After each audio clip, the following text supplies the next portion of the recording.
नमस्कार, आपका बहुत बहुत स्वागत है टीटीएन न्यूज में। एक बार मैं फिर हाजिर हूं बड़ी खबरों के साथ।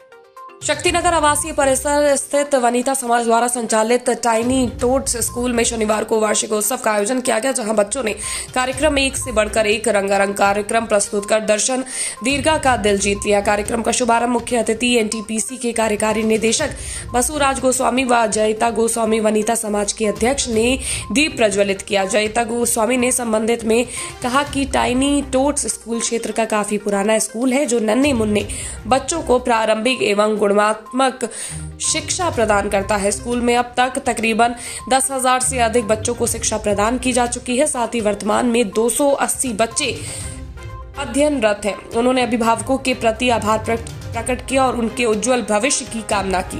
तदुपरांत बच्चों ने स्वागत नृत्य, सूर्य नमस्कार, संडे नृत्य प्रस्तुत कर सभी का मन मोह लिया। वहीं विद्यालय का वार्षिक रिपोर्ट भी प्रस्तुत किया गया। इसके बाद बच्चों ने जुबी जुबी डांस, बारबी डांस, पर्यावरण संबंधी नृत्य, नाटिका, राजस्थानी नृत्य, फैशन शो जैसे रंगारंग कार्यक्रमों की अद्भुत प्रस्तुति देकर अभिभावक उपस्थित जनों को तालियां बजाने पर मजबूर कर दी।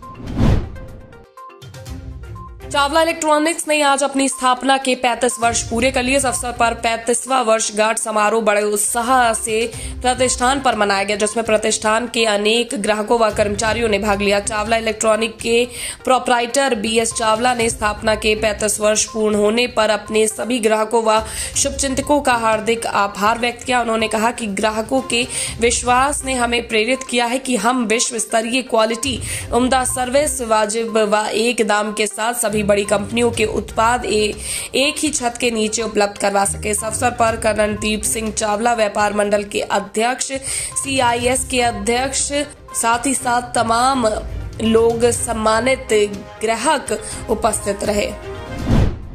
कौशाम्बी से बड़ी खबर, 2 बाइकों की आमने सामने टक्कर में 2 युवकों की मौत। एक युवक गंभीर रूप से घायल हुआ, डॉक्टरों ने प्रयागराज के लिए रेफर किया। बीती रात शादी समारोह में शामिल होकर घर वापस लौट रहे थे मृतक युवकों की मौत से परिजनों में कोहराम मच गया। पुलिस ने शव को कब्जे में लेकर पोस्टमार्टम के लिए भेज दिया है। सराय अकिल कोतवाली इलाके के रसूलपुर टप्पा गांव के पास की घटना, जहां 2 बाइकों की आमने सामने टक्कर में 2 युवकों की मौत हो गई। एक युवक, आपको बता दें, गंभीर रूप से घायल हुआ, डॉक्टरों ने प्रयागराज रेफर किया। समाजवादी पार्टी से विधायक इरफान सोलंकी और उनके भाई रिजवान द्वारा आत्मसमर्पण करने के बाद दोनों को 14 दिनों के लिए जेल भेज दिया गया है, जिसके बाद अब प्लाट पर कब्जा और आगजनी के मामले को लेकर कमिश्नरेट पुलिस ने साक्ष्य भी जुटा लिए हैं। संयुक्त पुलिस कमिश्नर आनंद प्रकाश तिवारी ने प्रेस वार्ता के दौरान बताया कि विधायक इरफान सोलंकी और उनके भाई रिजवान द्वारा कारित किए गए अपराध का आरोप जो वादनी ने लगाया था, उसके संबंध में पुलिस ने पर्याप्त साक्ष्य जुटाए हैं।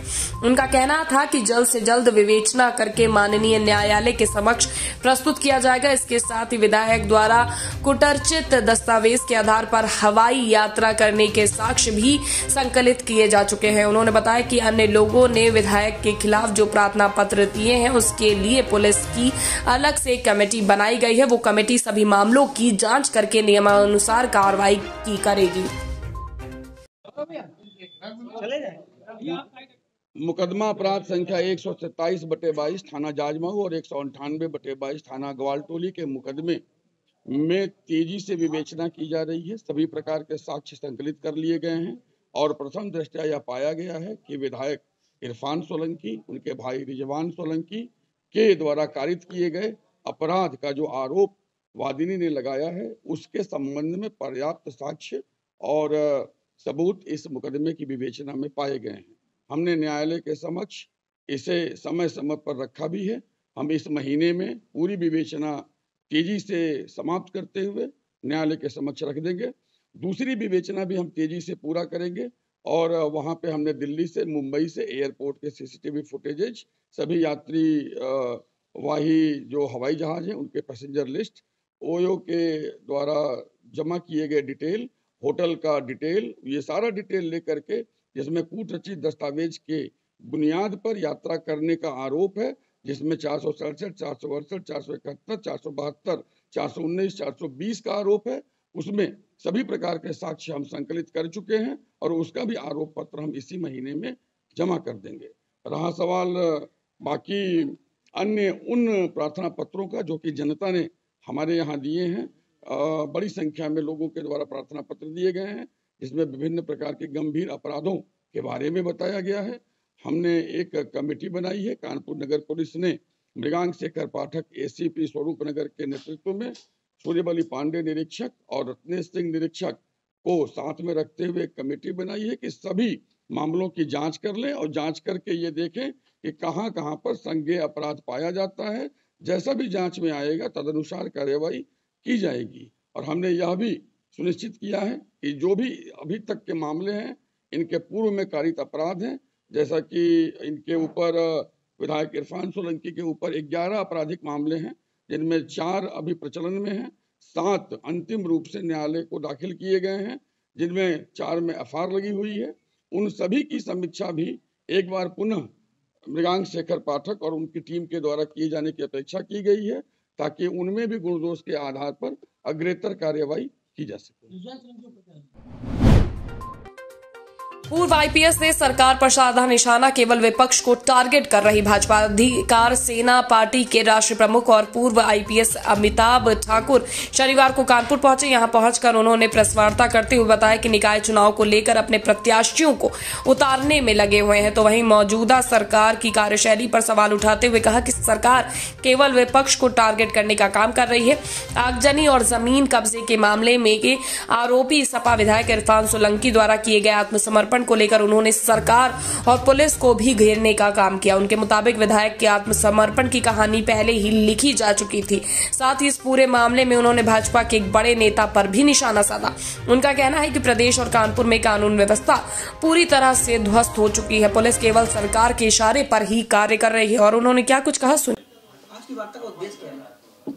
देखिए, आज अधिकार सेना पार्टी की ओर से कानपुर में हमारी क्या प्रगति है पार्टी की, उसके संदर्भ में नगर निकाय चुनाव में अपने मेयर और अन्य प्रत्याशियों के चयन में मैं यहाँ कानपुर आया हूँ और अपने साथियों के साथ हम लोग वार्तालाप कर रहे हैं। साथ ही साथ यहाँ पिछले दिनों के कुछ अत्यंत ज्वलंत मुद्दे, जिनमें यहाँ के एक विधायक इरफान सोलंकी का मामला है, उस मामले में भी हमारी पार्टी ने मंतव्य बनाया है और हमारी स्पष्ट जानकारी जो मुझे दी गई है उसके अनुसार इस मामले में यहाँ सत्ताधारी पार्टी के एक बड़े नेता के साथ पुलिस के बड़े अफसरों का यह खेल है, जहां सीधे सीधे इरफान सोलंकी को संरक्षण दिया गया। उन्हें जिस प्रकार से नाटकीय ढंग से उनकी हाजिरी हुई, जिन मामलों में सरकार कहती है कि यहाँ कानून का राज है और अपराधी न जाने किस लोक में चले गए हैं, और इसी लोक में यही देखा जा रहा है 14 दिन तक घूमते रहे, बगल में रहे। अधिकार सेना इस मामले को कोर्ट भी ले जाएगी।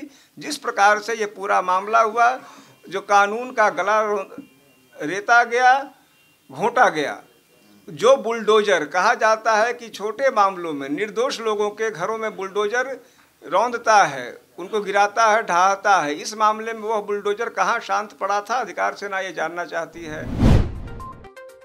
बोकारो में चंद्रपुरा प्रखंड के तेलो गांव की 15 वर्षीय बालिका 30 नवंबर को स्कूल जाने के लिए निकली, लेकिन वापस घर नहीं लौटी। उसके परिजन काफी देर तक आसपास के लोगों तथा उसकी सहेलियों से इस बाबत पूछताछ की तो कहीं भी लापता बेटी की कोई खबर नहीं मिली। उसके बाद लापता लड़की ने पिता चंद्रपुरा थाने में बेटी के लापता होने की सूचना दर्ज कराई। इधर पुलिस मामला दर्ज कर जब अनुसंधान में जुटी तो टेक्निकल विभाग के सहयोग से लापता लड़की के मोबाइल पर लगातार बात होने वाले नंबर का पता चला। पुलिस जब उस शख्स को थाने लाकर पूछताछ की तो वो टूट गया और लड़की को लापता करने में अपनी संलिप्तता स्वीकार करते हुए बताया कि उसने ही लड़की को अपने साथ ले जाकर रेलवे स्टेशन में एक अन्य लड़के के सुपुर्द किया था। पुलिस इस युवक को अपहरण में सहयोग करने के आरोप में गिरफ्तार कर जेल भेज लापता लड़की की तलाश में जुटी हुई है।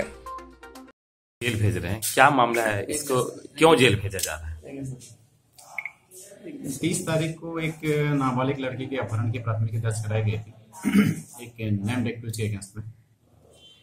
उसको ट्रेस करने के लिए जब लोग टेक्निकल डाटा का एनालिसिस किए तो ऐसा प्रतीत हुआ कि किसी एक और लड़के ने, जिसका नाम प्राथमिकी में नहीं है, उसके द्वारा इसमें मदद की गई है। जब उसके से पूछताछ की गई, उसने अपना अपराध स्वीकार किया और बताया कि वही लड़का ने जो है तेलो से उस लड़की को प्रार्थना स्टेशन पर ले जाया गया था और वहीं पर जो है जो मेन एक्यूज है उसको उसने लड़की को सुपुर्द किया था। वहीं से लड़की जो फर्दर आगे बढ़ गई। मतलब मुख्य आरोपी अभी गिरफ्तार नहीं हुई है? नहीं, मुख्य आरोपी की गिरफ्तारी और अभिनेता की बरामदगी है तो छापामारी की जा रही है।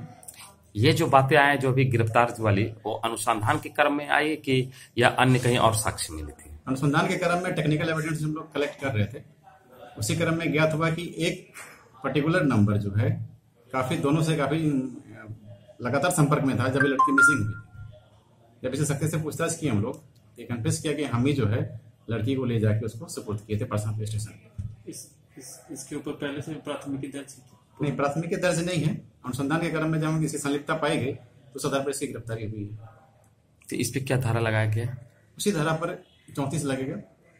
अपहरण में सहयोग किया है, अपहरण का आरोप इसके ऊपर भी रहेगा। तो अभी तक समाधान दिवस में मोबाइल पर गेम खेलते व फेसबुक चलाते कैमरे में कैद हुए अधिकारी व कर्मचारी। डीएम संजय कुमार की अध्यक्षता में संपूर्ण समाधान दिवस आयोजित किया जा रहा था। डीएम की मौजूदगी में अधिकारियों व कर्मचारियों की कारगुजारी कैमरे में कैद हुई। जिले के अधिकारी, नगर पालिका कर्मी मोबाइल चलाते हुए कैमरे में कैद हुए। उपरोक्त लोग अपने मोबाइल पर वीडियो गेम खेल रहे थे व सोशल मीडिया प्लेटफॉर्म सर्च कर रहे थे। जहां एक तरफ डीएम शिकायतों के गुणवत्तापूर्ण निस्तारण को कह रहे थे, बता दो बात, तो वहीं दूसरी तरफ डीएम को नजरअंदाज कर अधिकारी मोबाइल में व्यस्त थे। ऐसे अधिकारी व कर्मचारी से क्या उम्मीद की जाए कि डीएम की मौजूदगी के बावजूद उन्हें नजरअंदाज करते हुए मोबाइल में ये व्यस्त थे। उपरोक्त अधिकारियों और कर्मचारियों की जनता की शिकायतों से नहीं कोई सरोकार। जो तहसील दिवस है, अधिकारियों की बड़ी लापरवाही देखी है। कई लोग वीडियो गेम खेल रहे हैं मोबाइल पर, जो कैमरे में कैद हुए हैं। तो आप लोग आते हैं तो क्या इन पर नज़र नहीं रखी जाती कि जो जनता की समस्या सुनने के लिए आते हैं और बैठकर गेम खेलते हैं? ऐसा आपने बताया है, मेरे संज्ञान में तो नहीं। मैं तो बैठ करके तमाम अधिकारियों से जैसे जैसे प्रार्थना पत्र आ रहे थे उनको बुला के पूछा जा रहा था और निस्तारण के लिए निर्देश दिए जा रहे थे। ऐसा मेरे संज्ञान में नहीं है, आपने बताया, मैं इसका ध्यान रखूँगा। बड़ी लापरवाही है कि आप लोगों के निर्देश हैं कि जो आए उन्हें गौर से सुने और समझें, लेकिन लोग गेम खेल रहे हैं। मैं इसका भी ध्यान रखूँगा भविष्य।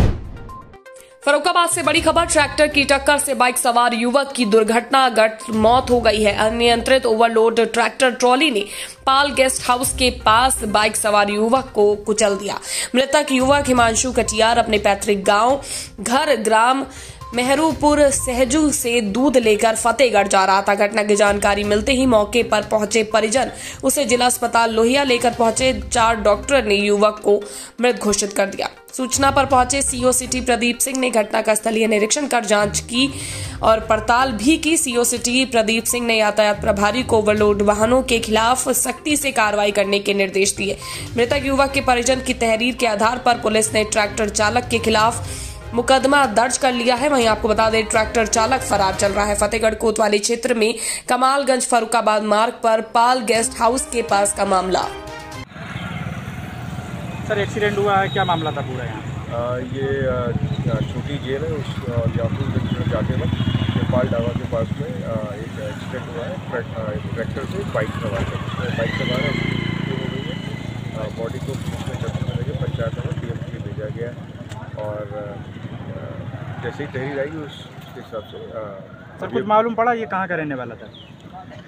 ये आसपास के क्षेत्र का है। परिजन आ गए हैं और जो आगे की जो विधिक कार्रवाई है वो की जा रही है। सर ट्रैक्टर का ड्राइवर जो भाग गया उसके लिए क्या कर रहे हैं? अभी ट्रैक्टर रोड के साइड में पलटा हुआ है, तो उससे के नंबर से डिटेल्स निकल आएंगे, तो जल्दी से गिरफ्तार करेंगे। बलिया से इस वक्त की बड़ी खबर। बलिया में धड़ल्ले से जलाई जा रही है पराली जलाने की घटना से जिला प्रशासन बेखबर। रबी की बुवाई को लेकर धड़ल्ले से जला रहे किसान पराली जलाने पर जिला प्रशासन के द्वारा कोई कार्रवाई भी नहीं हो रही है। बलिया जनपद के पकड़ी थाना क्षेत्र के पूर्व गांव का ये पूरा मामला है, जहां आपको तस्वीरें दिखा दे कि बलिया में किस तरह से धड़ल्ले से पराली जलाई जा रही है। वक्त हो चुका है एक छोटे से ब्रेक का। ब्रेक के बाद हम फिर हाजिर होंगे कुछ बड़ी खबरों के साथ। तब तक के लिए बने रहिए हमारे साथ और देखते रहिए TTN न्यूज। नमस्कार।